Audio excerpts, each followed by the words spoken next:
A little bit of Xeomin today. So our patient came in with a couple very specific concerns, and through our consultation process, we decided what we do and don't want to adjust. So I'll kind of walk you through a little bit of those areas. We're going to be treating the glabella, the crow's feet, the DAOs, which are the depressor anguli right at the corners of the mouth, as well as the neck band. So we're going to get started.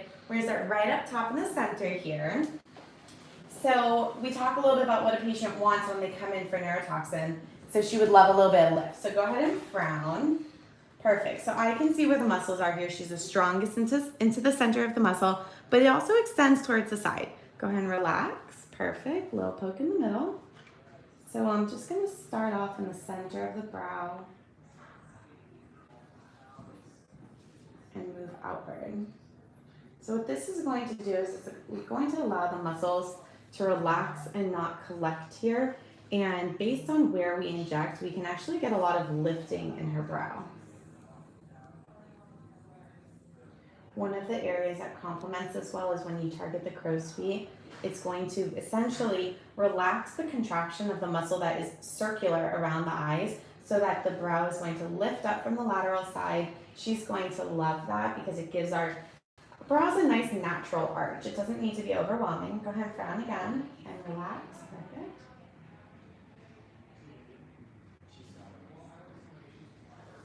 One more.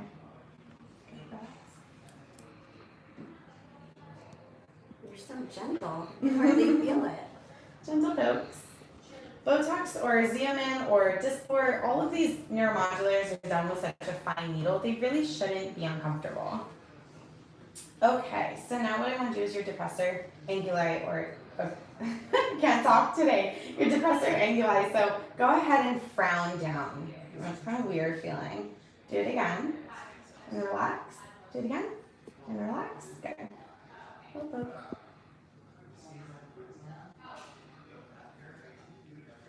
Is this going to affect my smile at all, or the way that my mouth moves when I eat or talk? No, it shouldn't.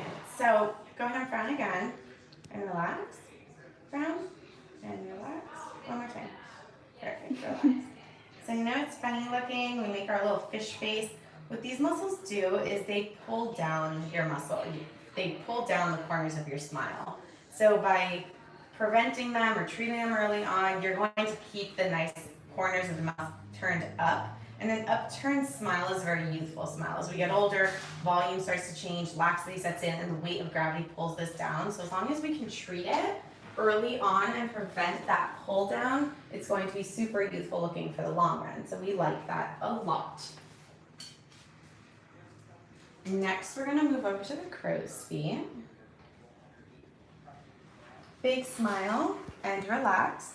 First little poke is going to be right at the corner of the brow. So this is the poke that's great for lifting the lateral brow. Smile again and relax. Perfect.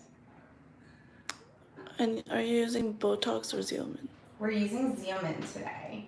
So now what makes Xeomin a little bit different than Botox and Dysport is that this product does not have the accessory protein, so the molecule is purified.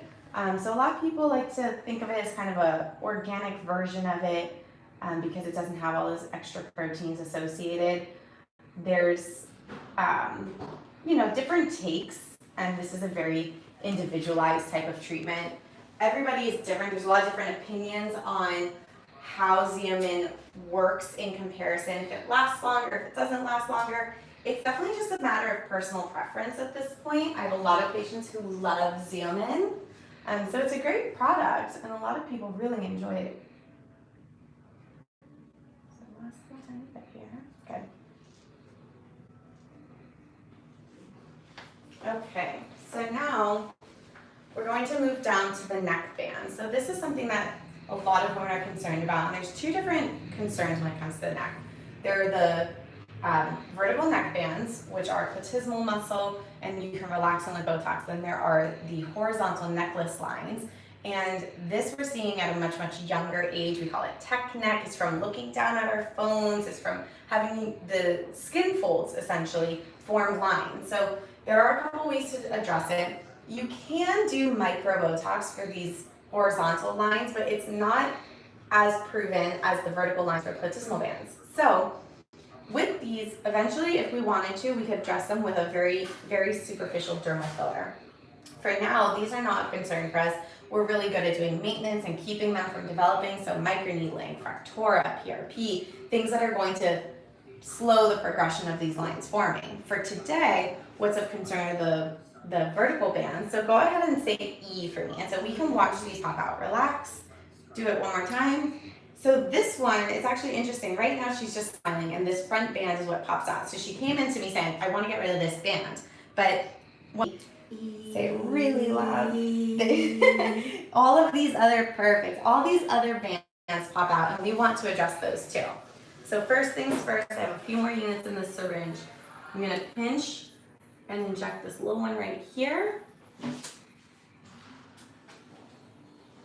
Now the neck, when you're adjusting multiple bands, immediately youthful. Go ahead and say it again. Perfect, and relax. Go to the perfect. Maintenance allows the muscle. Go ahead and say E. Perfect, and smile. Smile big. Good, relax. Say E one more time. E. I'm missing this one to pop. There we go. So they're gonna pop out at different times. And this is a no downtime procedure. Smile again. Perfect, relax. How long will it last her? It should last as long as it does in the face, a couple months for some. And relax, say E. Perfect. And so I just want to pinch these bands and treat right in the middle of them. Awesome, we're done. So a little sprinkle all around. Again, we treated the crow's, the glabella, or you can ask our patient how it felt. If you have any concerns, she's your go-to. So nice.